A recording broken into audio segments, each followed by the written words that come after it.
জীবনের শেষ গোসল দিয়া জানাজা পড়াইয়া যখন খাট কাঁধে নিয়ে বাঁশবাগানে রওনা হবে, তোমার আমার মা জানালা দিয়া কান্না করে বলবে, আমার বাবারে কই নিয়া যাও, এই সন্তানটারে একবার আমাকে দেখা যাও, মনের মতো আমি চেহারাটা দেখে নেই। কারণ এই সন্তান আমাকে কতবার মা মা বলে ডাকতো, এই সন্তান আমাকে যখন আব্বা বলে ডাক দিতে আমার কলিজাটা ঠান্ডা হয়ে যাইত। এই সন্তানের বড় করতে গিয়া আমি মা কত রাত ঘুমাতে পারি নাই, এই সন্তানের পেছনে গিয়া আমি কতবার খানাও খেতে পারি নাই। এরে আল্লাহর বান্দা, এই ময়দানে এমনও বান্দা আছে অনেকের মা নাই, বাবাও নাই। অন্ধকার কবর থেকে মা বাবা দোয়ার অপেক্ষায় তাকিয়ে আছে। ওই মা বাবার জন্য চোখের পানি ছেড়ে দাও। যদি কান্না না আসে গুনাহের কারণে দিলটা পাথরের মতো শক্ত, দেখো ডানে বামে কোনো কান্নাওয়ালা বান্দা যদি পাও, হাত বাড়ায় দোয়া নাও। কারণ কান্নাওয়ালার দোয়া খালি হাতে ফেরত যাবে না রে আল্লাহর গোলাম। মায়ার নবী কান্না করলেন, সাহাবায়ে কেরাম কান্না করে করে জীবনটারে কাটায় দিলেন। আল্লাহর দরবারে চোখের পানি ছাড়ো, যদি কান্না না আসে আল্লাহর কাছে বিনয়ের সাথে বলো, আল্লাহ এই ময়দানে আমার মতো গুনাহগার কেউ নাই, যে কারণে আমার চোখে পানি আসে না। ডানে বামে কত বান্দা মোনাজাতে কান্না করে, আমার কপালটা এতই যে খারাপ, আজকে গুনার কারণে আমার দিল শক্ত, চোখে পানিও নাই। আল্লাহর কাছে তৌফিক চাও, হে আল্লাহ কান্নাওয়ালা চক্ষু দান করে দাও। যেই চোখে কান্না নাই সেই চোখ দিয়া কি লাভ হবে আমার? যেই জবানে আল্লাহর নামের জিকির নাই সেই জবানটা দিয়া কি লাভ হবে আমার? আল্লাহর দরবারে কান্না করো, তওবা করো। এরে আল্লাহর বান্দা, এই মহামারীতে অনেক বান্দা কত আপনজনের হারায়া এতিম হয়ে গেল। এরে নবীর আশিক উম্মতের দল, মোনাজাতের পরে অনেকে বাড়িতে গিয়া দেখবে মা এখনো ঘুমায় না, সন্তানের অপেক্ষায় বসে আছে। আর একদল আল্লাহর বান্দা দেখবে দরজা বন্ধ, এত ডাকবে কেউ দরজা খুলে না, কারণ দরজা খোলার মতো মা দুনিয়াতে নাই। যেই মা রাত যতই হতো মোবাইল করে খবর নিত, বাবা কখন খানা খেয়েছো, কখন ঘুমিয়েছো। আজকে বাবাও নাই, মাও নাই, খবর নেওয়ার মতো কেউ নাই। ওই মা বাবার জন্য এক ফোঁটা চোখের পানি সদকা করে দাও আল্লাহর দরবারে। তোমার একটা চোখের পানির বদৌলতে ওই কবরের ভিতরে জান্নাতের বাগান হয়ে যাবে। তোমার আমার জন্য মা কত চোখের পানি ফেলছেন, তোমার আমার এই পর্যন্ত সম্মানের জায়গায় আসার জন্য মা বাবা কত কান্নাই না কাঁদলেন। ওই মা বাবার চোখের পানি ছাড়া কেউ কোটিপতি হতে পারো না, ওই মায়ের চোখের পানি ছাড়া কেউ বড়লোক হতে পারো নাই রে সন্তান। ওই মা বাবার চোখের পানি ছাড়া আজকে টাকাওয়ালা হতে পারো নাই, ওই মা বাবার চোখের পানি ছাড়া আলেম হতে পারো নাই, হাফেজে কোরআন হতে পারো নাই। মা তোমারে মাদ্রাসায় দিয়া কিন্তু খানাও খায় না, আরামে ঘুমাইতে পারে না। ওই মা বাবারে যারা বাড়িতে রেখে এখানে পড়ে আসো, আল্লাহকে মুহাব্বতে ডাক দিয়া বলো, হে দয়ার মালিক, আমার মা কত আদর করে আমাকে লালন পালন করেছেন, ওই মা কবরে পড়ে আছে, আমাকে কষ্ট করে মানুষ বানায় গেলেন।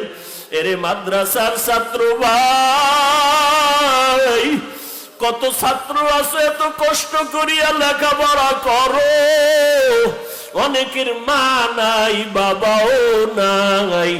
আবার অনেকের মা বাবা কষ্ট করে, কারো বাবা রিক্সা চালায়া তোমার টাকা দেয়, খরচ দেয়, ওই বাবার জন্য দোয়া করো। আর আল্লাহকে বলো, দয়ার আল্লাহ আমার বাবা না খাইয়া কত কষ্ট করে ঘামের টাকাগুলো দিয়ে আমাকে লেখাপড়া করায়, আমি মা বাবাকে কিছুই দিতে পারি না রে আল্লাহ, তবে আমার মা বাবার মনের আশাটা পুরাইয়া দিও। এই ইলমের দরজা থেকে খালি ফিরাইয়া দিও না রে মালিক। আয় আল্লাহ, তুমি খাঁটি আলেম হওয়ার তৌফিক দিও, ইলমের নূর দিয়া সিনাটা ভরপুর করে দাও রে মালিক। ও মাদ্রাসার ছাত্র ভাই, আমিও তো তোমার মতো একদিন ছাত্র ছিলাম। ওই মা বাবার দোয়া ছাড়া তো এই চেয়ারে বসতে পারি নাই, দোয়া ছাড়া তো চেয়ারে বসতে পারি নাই রে বাবা। ইলমের নূর যদি সিনায় চাও, চোখের পানি ছেড়ে কাঁদো।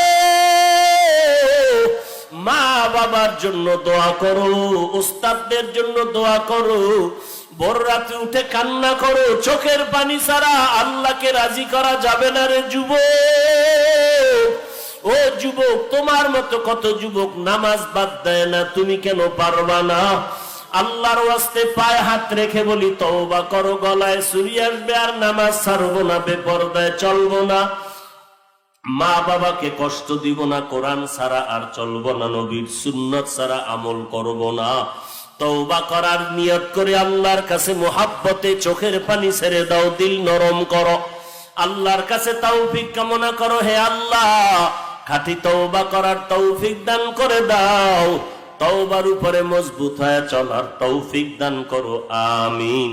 বড় সন্ত্রাসী বিড়ি টানতেছে, হঠাৎ যখন দেখছে এমদাদিয়া মাদ্রাসার বড় হুজুর হাঁটতেছে, ফট করে আঙ্গুল থেকে হাতের মুষ্টির মধ্যে মোমবাতিটা ঢুকায় ফেলাইছে। কথা বলেন না কেন?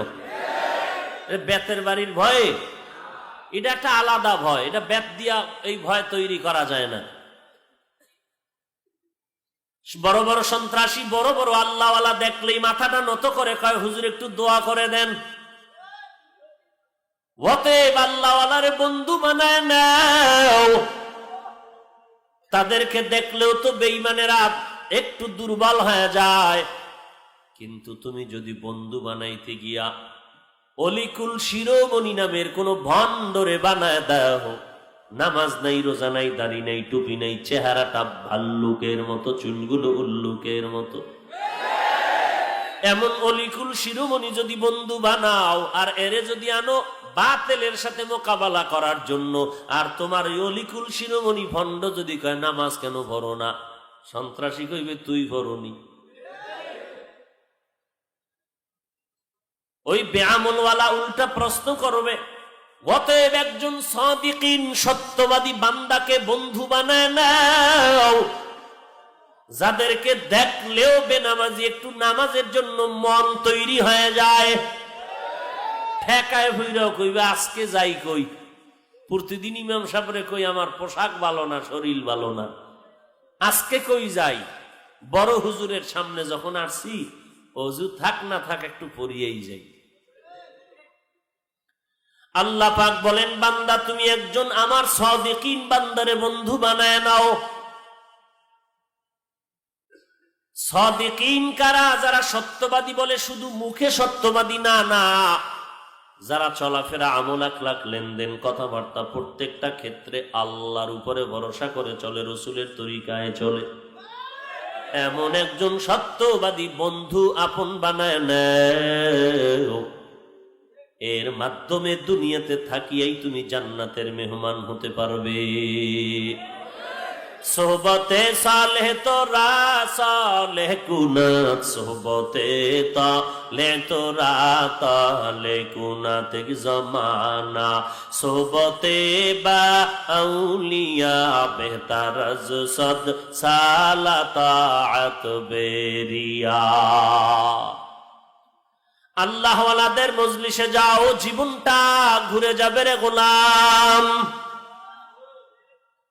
আল্লাহওয়ালা আউলিয়ায়ে কেরামের বন্ধু হয়ে থাকো। বলে কতদিন? বলে যতদিন পর্যন্ত তুমি আল্লাহকে না পাও। কারণ আল্লাহওয়ালাদের কাছে যদি থাকো, আল্লাহর কুদরতের ঘ্রাণটা তুমি পাইবা। কারণ আল্লাহওয়ালা এরা এমনিতেই হওয়া যায় না, এরা আল্লাহর সাথে দিনরাত যোগাযোগ মেনটেন করে চলে। বলবা তারা কি খায় না, ঘুমায় না? না, আল্লাহওয়ালারাও খানা খায়, তারাও ঘুমায়, তারাও বাজারে যায়, তারাও বিয়ে শাদী করে, মক্কার মুশরিকেরা বলতো কেমন নবী আবার বাজারে যায়। মক্কার মুশরিকেরা বলতো মুহাম্মদ কেমন নবী, উম্মতের বাথরুমের বয়ান করে শিখায়।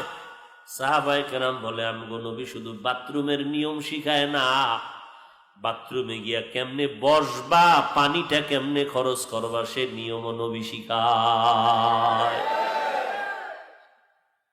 আল্লাহওয়ালারাও খানা খায়, আল্লাহওয়ালারাও ঘুমায়, আল্লাহওয়ালারাও বাজারে যায়, তবে তাদের হাঁটা চলা খানা দানার ভেতরে আমাদের খানা দানায় ব্যবধান আকাশ পাতাল। আল্লাহওয়ালারা খানা খায়, সেখানেও তালাশ করে মালিক।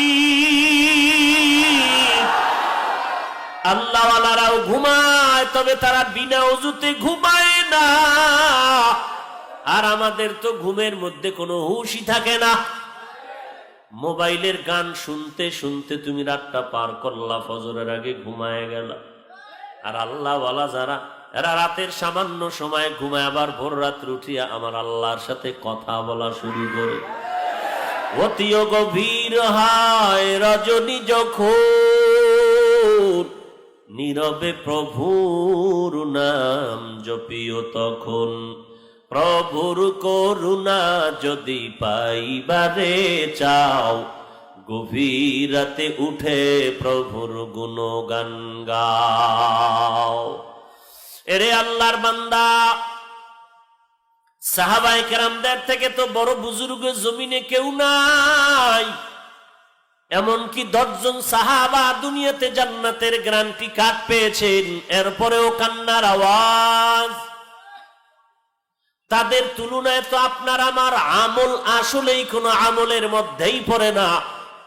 তাহলে কি পরিমাণ কান্না দরকার। আল্লাহওয়ালাদের মজলিসে থাকো, এদের নজরে যদি পড়ে যাও দিল পরিবর্তন হয়ে যাবে।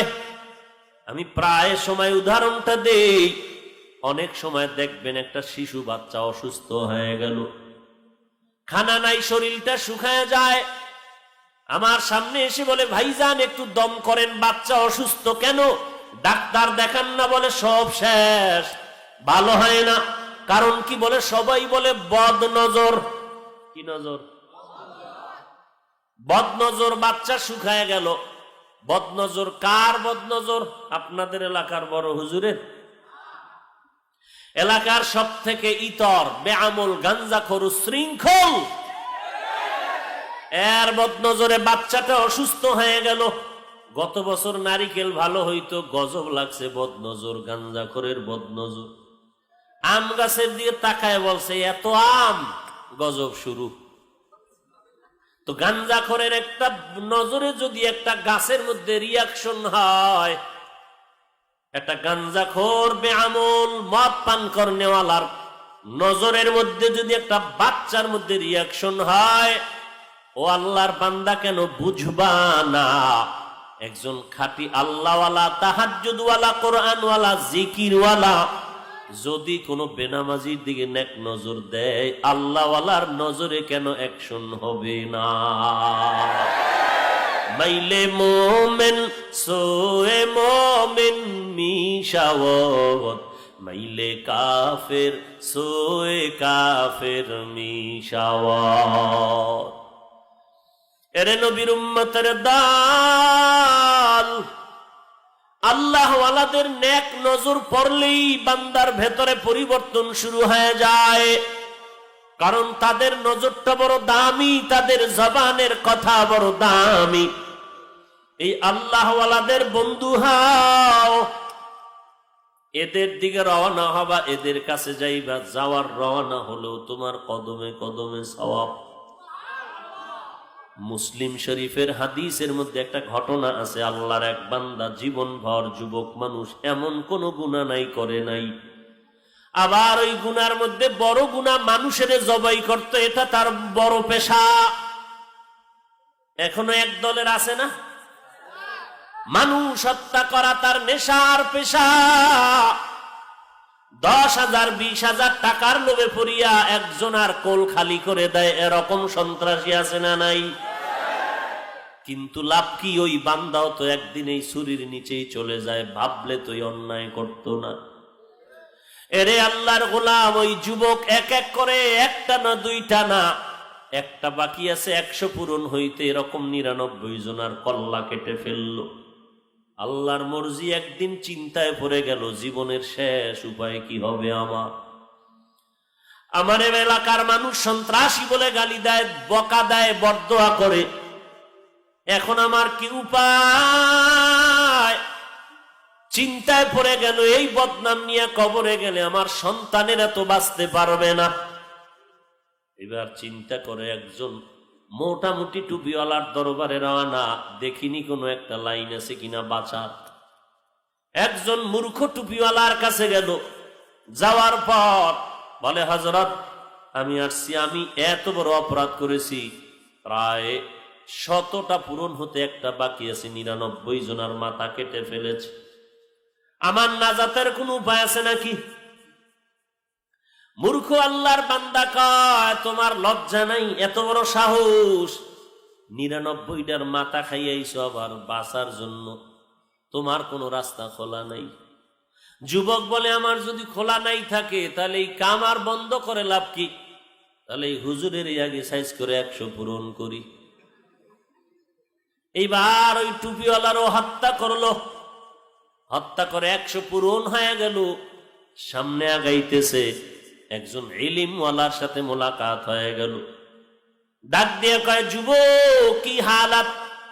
বলে, এই অবস্থা। বলে, তওবা করে নাও, কারণ আমার আল্লাহর দয়ার দরজা তো অনেক বড়। আল্লাহ যত বড়, তার রহমত তত বড়, তার দয়া তত বড়। পাহাড় সম পরিমাণে যদি গুনাহ করো, আল্লাহ পাক গফফার নামের চাদর বিছায়া বান্দাকে ডাকেন, উদউনি আস্তাজিব লাকুম, বান্দা তুই ডাক দিবি, আমি জবাব দিতে দেরি করব না। এক ফোঁটা চোখের পানি ছেড়ে যদি তওবা করো, জীবনের সব গুনাহ আল্লাহ মাফ করে দিবেন। আল্লাহর বান্দা বলে, তো একজন ভালো ব্যক্তির কথা বলেন, কার কাছে গেলে আমার জীবনটা পরিবর্তন হবে? যাও, অমুক এলাকায় একজন আল্লাহর ওলি আছে, খাঁটি ওলি, তার দরবারে গিয়ে তওবা করো, জীবনটার পরিবর্তন করো। আল্লাহর বান্দা যুবক সন্তান যখন রওনা, রাস্তার মাঝখানে যেতে না যেতেই আজরাইল আলাইহিস সালাম হাজির হয়ে গেলেন। যুবকের রূহটা কবজ করে নিয়ে গেছে। যুবকের লাশটা রাস্তার উপরে পড়ে আছে। এবার জাহান্নামের ফেরেশতারা আসছে, জান্নাতের ফেরেশতারা আসছে, তার রূহটা জান্নাতে, জান্নাতীরা জান্নাতে নিবে। দুই দল ফেরেশতার ভেতরে তর্ক শুরু হয়ে গেল। জাহান্নামী ফেরেশতারা বলে, সে তো কখনো তওবা করে নাই, মাত্র রওনা হয়েছে, জীবন ভর অন্যায় করেছে, তারে জাহান্নামে নিতে হবে। জান্নাতি ফেরেশতারা বলে, না, বান্দা তো খাঁটি মনে তওবা করার জন্য রওনা হয়ে গেছে, এখন তাকে আমরা জান্নাতে নিয়ে যাব। সমাধানের জন্য রব্বুল আলামিন জিবরাইল আমিনকে পাঠায় দিলেন, যাও জমিনের মধ্যে গিয়া ওই ফেরেশতাদের সমাধান করে দাও। বলে, কেমন? ওই যুবকটার লাশ যেখানে পড়ে আছে ওখান থেকে জমিনটা মাপ দাও। আল্লাহর ওলির বাড়ির জায়গা যদি কাছে হয়, জান্নাতের ফেরেশতারা নিয়ে যাবে, আর যুবকের লাশের জায়গা থেকে নিজের বাড়ির জায়গা যদি কাছে হয়, জাহান্নামের ফেরেশতারা নিয়ে যাবে। নবীজি হাদিসে বলেন, যুবক যেখানে ইন্তেকাল করলো ওই জায়গা থেকে তার বাড়ির জায়গাটাই ছিল কাছে। আল্লাহ যেহেতু রহমান, আল্লাহ যেহেতু দয়াময়, মাটিকে হুকুম করে বলে, রে মাটি, আমার মুহাব্বতের বান্দাটা যেন জাহান্নামে না যায়। এরে মাটি, তুই আল্লাহ ওয়ালার বাড়ির দিকে একটু আগায় যা, কারণ আমি আল্লাহর রহমত কত বড়, কত বড় আমার বান্দা ও নবী উম্মতের জানায়া দেন। আমি আল্লাহর মুহাব্বতে যদি কেউ 1 বিঘা আগাইয়া যায়, আমি আল্লাহর রহমত তার দিকে 1 হাত আগায়া যাবে। যেই বান্দা আমি আল্লাহকে পাওয়ার জন্য 1 হাত আগাবে, আমি আল্লাহর রহমত তার দিকে 2 হাত আগায়া যাবে। যেই বান্দা বান্দি আমি আল্লাহকে পাওয়ার জন্য হেঁটে হেঁটে আগাবে, আমি আল্লাহর রহমত তার দিকে দ্রুত গতিতে দৌড়াতে থাকবে। কারণ আমি আল্লাহ চাই না আমার বান্দাগুলো জাহান্নামী হয়ে যাবে। আমি আল্লাহ বড় আদর করে মানুষগুলো বানাইলাম। আমি আল্লাহ চাই না জাহান্নামের আগুন তাদেরকে জ্বালায় দিবে। দুনিয়াতে সূর্যের গরম আমার বান্দা সহ্য করতে পারে না, কষ্ট হয়। একটা চিমটি দিলে সহ্য করতে পারে না। আমি আল্লাহ কেমন করে এদেরকে জাহান্নামের আগুনে জ্বালাবো? আমি আল্লাহ বড় আদর করে সুন্দর করে মায়ের গর্ভে বানায় দুনিয়ায় পাঠাইছি, বান্দা যেন কষ্ট না পায়। আমি আল্লাহ দুনিয়াতে যাওয়ার আগেই খানার আয়োজন করলাম, মায়ের স্তনে দুধের ব্যবস্থা করে দিলাম। আমি আল্লাহ এত সুন্দর করে লালন পালন করলাম, এত সুন্দর চেহারা দিলাম। এই বান্দা যদি গুনাহ করিয়া ফেলায়, আমি তওবার দরজা দিয়া ডাকতেছি, রে বান্দা আমার দরজায় ফিরিয়া আয়। তুই সামান্য আগায় যাবি, বাকিটা আমি আল্লাহ আমার পক্ষ থেকে পূরণ করে দিব। এরে আমার কলিজার টুকরা যুবক, আজকে তুমি কোন পথে চলতেছো? কয়দিন আর রক্তের গরমে বাহাদুরি করবা? তোমার থেকে বড় বাহাদুর নমরুদ, হামান, সাদ্দাত, ফিরাউন কই? যেই ফেরাউনের টাকা পয়সা ক্ষমতার অভাব ছিল না, 40 বছর পর্যন্ত যেই ফেরাউনের কোনো অসুস্থতা নাই, আজকে সেই ফেরাউনের লাশ জমিন পর্যন্ত কবুল করে নাই। ওই ফেরাউনের নাম দুনিয়াতে খুঁজিয়া দেখ, কোন বেঈমানের ঘরে একটা ফেরাউন নামের কাউকে পাওয়া যাবে কি? না না, ফেরাউন নামের কাউকে জমিনে পাওয়া যাবে না। যদি কাউকে বলা হয় তোমাকে 1 লাখ টাকা দিব, তোমার সন্তানের নামটা ফিরাউন রাখো, রাজি হবে কেউ? এরে নবীর উম্মতের দল, ওই ফেরাউনের টাকা পয়সার অভাব ছিল না, ক্ষমতার অভাব ছিল না, কিন্তু পরিণাম ফল কি হলো? সারা দুনিয়াতে ফেরাউনের নামটা কেউ শুনতে চায় না। অথচ তাকায় দেখো, সেই ফেরাউনের ঘরেই তৈরি হয়েছে তার বিবি আসিয়া। কেমন আল্লাহর বান্দি, এত বড় ক্ষমতাওয়ালা ফেরাউনের ঘরে আসিয়া। মায়ার নবী যখন মেরাজে যাইতেছেন বোরাকে চড়িয়া, বাইতুল মাকদিস থেকে হঠাৎ নবী বললেন, জমিনের মধ্য থেকে কেমন যেন জান্নাতের ঘ্রাণ আমি নাকে পাইতেছি। জিব্রাইল আমিন কিসের থেকে ঘ্রাণটা আসে? এরে পর্দার আড়ালের মা, দেখো ফেরাউন এত বড় বেঈমান, আল্লাহকে আল্লাহ বলে স্বীকার করে না, অথচ তার স্ত্রী ফেরাউন কত বড় আল্লাহওয়ালা। জিব্রাইল আমিন ডেকে বলেন, ও পয়গম্বর, দুনিয়ার বড় খারাপ বেঈমান ফেরাউনের স্ত্রী আসিয়ার কবর, ওই কবর থেকে বেহেশতের ঘেরান আপনি নাকে শুনতে পেয়েছেন।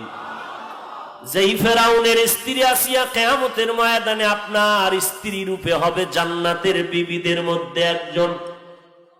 ও পয়গম্বর, ফেরাউনের আসিয়া হলো স্ত্রী, কিয়ামতের দিন আপনার বিবি হবে। ও দুনিয়ার নারীর দল, হেদায়াত পাওয়ার জন্য তো আমেরিকা যাওয়ার দরকার নাই। বালিশে মাথা লাগায় যদি একটু চিন্তা করেন, ফেরাউনের ঘরে থাকিয়া আসিয়া আবার কেমন করে আল্লাহর এত প্রিয় বান্দি হয়ে গেল। এরে আম্মা জান, আপনার জীবনটা কতই যে ধন্য। আপনি তো নবীদের বিবিদের মতো একজন নারী, খাদিজাতুল কুবরার মতো একজন মা, আয়েশা সিদ্দিকা রাদিয়াল্লাহু আনহার মতো মা। আপনি তো আলেম উলামাদের মা, হাফেজে কোরআনের মা। যদি একজন কোরআনওয়ালার মা হয় কবরে যেতে পারেন, এটাই জীবনটা বড় ধন্য হয়ে যাবে। এরে পর্দার আড়ালের মা, আল্লাহর কাছে তওবা করে নাও। দুনিয়ার রং তামাশা ভোগ বিলাস কিছুই না। একদিন কবরের ডাক এসে যাবে, সন্তান পড়ে থাকবে, কেউ তোমারে আর ধরে রাখবে না। সাদা কাপড়ের 5টা প্যাকেট বানায় কবরে পৌঁছায় দিবে। সন্তানেরা মা মা বলে কাঁদবে, কিছুদিন পরে ভুলে যাবে। তারা নিজেরা বিবাহ শাদী করে মায়ের কথা ভুলে আবার আনন্দে চলে যাবে। এরে নবীর উম্মতের দল, আল্লাহর ভয় অন্তরে ঢুকাও, আল্লাহওয়ালাদের মোহাব্বত অন্তরে জমা করে নাও। আল্লাহওয়ালাদের নেক নজর যদি একবার লেগে যায়, কপালটা খুলিয়ে যাবে রে আল্লাহর বান্দা। জীবনে যত অন্যায় করেছো তওবা করো, এ দুনিয়া কিছুই না হেরে মুমিন। ও যুবক আল্লাহর গোলাম, আজকে তোমার পায়ে হাত রেখে বারবার আল্লাহওয়ালারা বুঝায় নামাজ পড়ো, পর্দা করো, তুমি রাজি হও না। আর আমরাও তো মুসলমান, আমাদেরকে যতই লোভ দেখানো হোক, ভয় দেখানো হোক, জীবন যাবে, নামাজ ছাড়বো না, বেপর্দায় চলবো না। একটু চিন্তা করো রে বাবা, তোমাকে এত বুঝানোর পরেও নামাজ কেন পড়তে চাও না? মনে মনে কি ভেবেছো আল্লাহর কোরআন মিথ্যা, রসুলের হাদিস মিথ্যা? এক বিন্দু মিথ্যা না রে বাবা। যদি মিথ্যা হইতেন তো সাহাবায়ে কেরাম জীবন ভর কান্না করতেন না।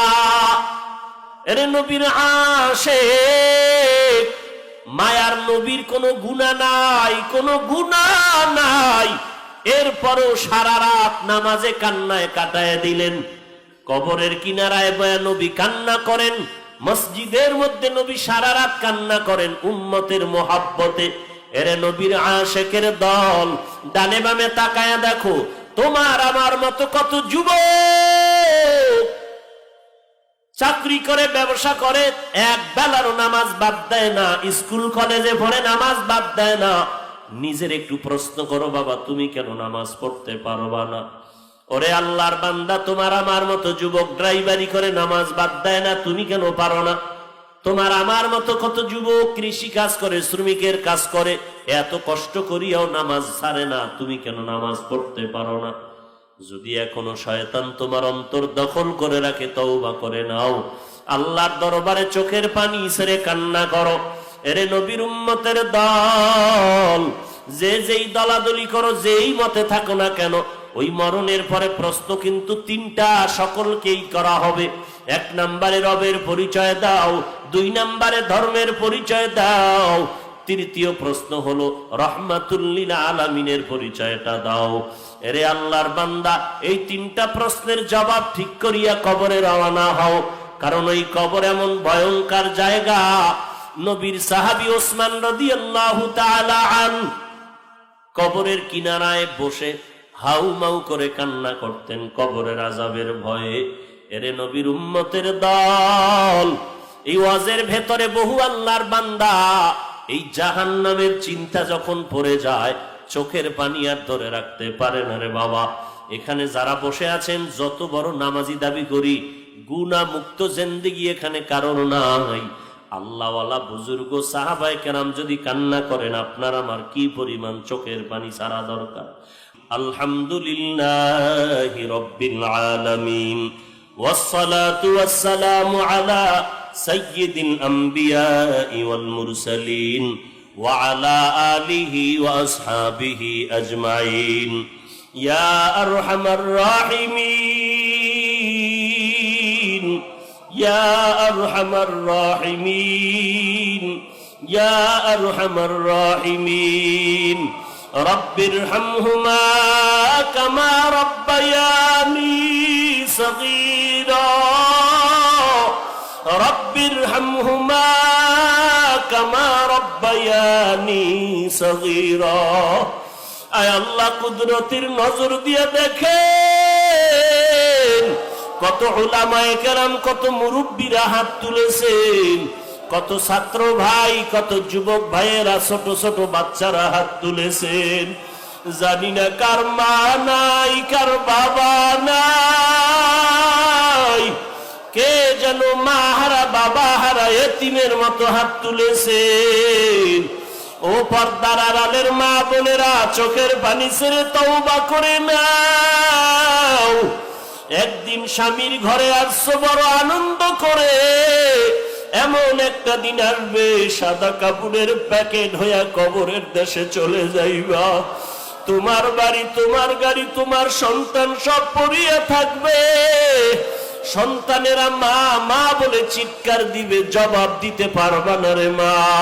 ওই কবরে আল্লাহ ছাড়া কেউ থাকবে না। আয় আল্লাহ তাকায় দেখেন কার চোখে পানি। আমরা গুনাহ করে জীবনটারে নষ্ট করে ফেলেছি রে আল্লাহ। গুনাহের কারণে আমার হাত না পাক, আমার জিহ্বা না পাক, আমার চোখ না পাক, আমার অন্তর না পাক। আয় আল্লাহ চোখে পানি নাই, কান্নাওয়ালা চক্ষু দান করেন, কান্নাওয়ালা চক্ষু দান করেন, কান্নাওয়ালা চক্ষু দান করেন আল্লাহ। জিকিরওয়ালা জিহ্বা দান করেন, আখিরাতের ফিকিরওয়ালা কলব দান করেন আল্লাহ। মা বোনদের পর্দানিশী বানায় দেন, ছেলে সন্তান নেককার বানায় দেন। আয় আল্লাহ যার মা বাবা কবরে, কবরকে জান্নাতের বাগান বানায় দেন। যারা বেঁচে আছেন দীর্ঘ নেক হায়াত দান করেন আল্লাহ। অসুস্থ যারা মেহেরবানি করে সুস্থতার নেয়ামত দান করেন। সারা দুনিয়ার মানুষকে মহামারীর থেকে মেহেরবানি করে মুক্তি দান করেন। বাংলাদেশ শান্তির দেশ বানায় দেন। আয় আল্লাহ দেশের জন্য যারা জীবন দিল, দিনের জন্য সবাইকে কবুল করে নেন। আয় আল্লাহ সরকার বাহাদুর থেকে সকল জনপ্রতিনিধিদেরকে দিনদার বানায় দেন। প্রশাসনিক ভাবে যারা কাজ করে সবাইকে দিনের খাদেম বানায় দেন। আয় আল্লাহ যারা ব্যবসা করে, চাকরি করে, আয় আল্লাহ সবার কামাই রুজিতে বরকত বাড়ায় দেন। আয় আল্লাহ আমার প্রিয় ভাইজান হাজী দেলাওয়ার সাহেব সহ সবাইকে আপনি কবুল করে নেন।